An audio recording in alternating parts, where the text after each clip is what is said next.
mengenai menggantung jimat tadi Ustadz.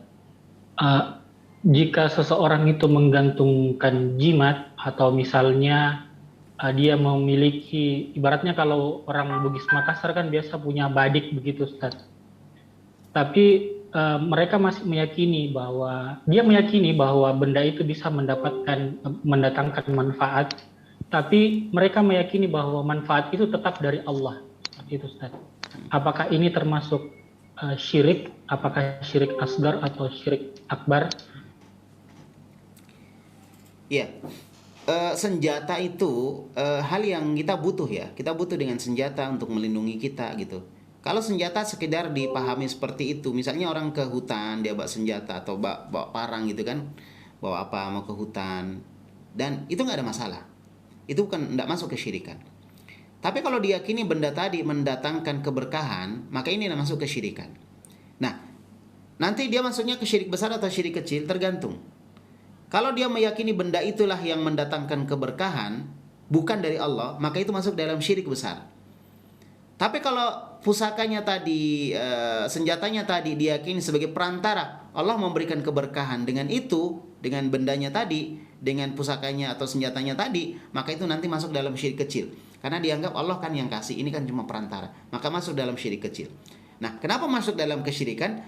Karena memang nggak logis. Kecuali kalau kita katakan benda tadi nanti bisa saya untuk membela diri dan seterusnya. Nah, itu nggak apa-apa. Itu bukan nggak masuk kesyirikan. Tapi kalau dia yakini setiap saya bawa saya akan selamat. Kalau saya nggak bawa saya celaka. Nah, ini yang masuk kesyirikan ini. Nah, cuma apakah dia syirik besar atau syirik kecil tergantung keyakinannya.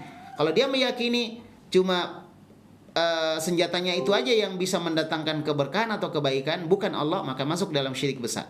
Tapi kalau dia yakini itu sebagai perantara, maka dia masuk dalam syirik kecil. Karena dia nggak punya keterangan secara ilmiah yang menunjukkan bendanya tadi adalah perantara Allah memberikan kebaikan kepadanya. Itu yang pertama. Yang kedua selanjutnya adalah bahwa ketika kita ingin mendapatkan kebaikan dari Allah, Allah nggak perlu pakai perantara itu. Kita sisa minta sama Allah, ya Allah, jaga aku, selamatkan aku, atau kita berdoa, itu udah cukup.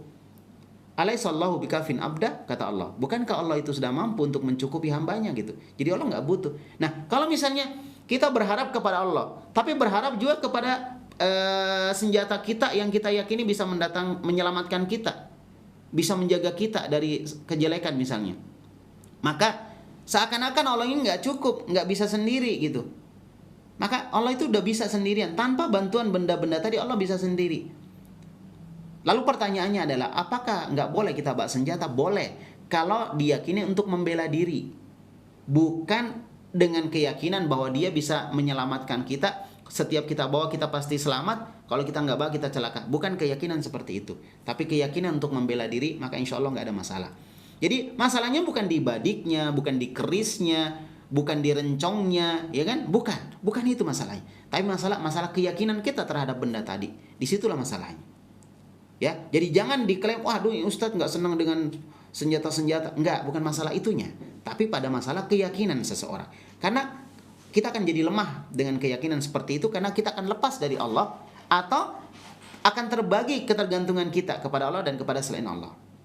Gitu ya. Makanya ayo kita kembali kepada Allah, jadikan Allah satu-satunya yang kita ibadahi, tempat kita bergantung. Ya, walam yakullahu Allahus somad. Allah adalah tempat bergantung kepadanya segala sesuatu.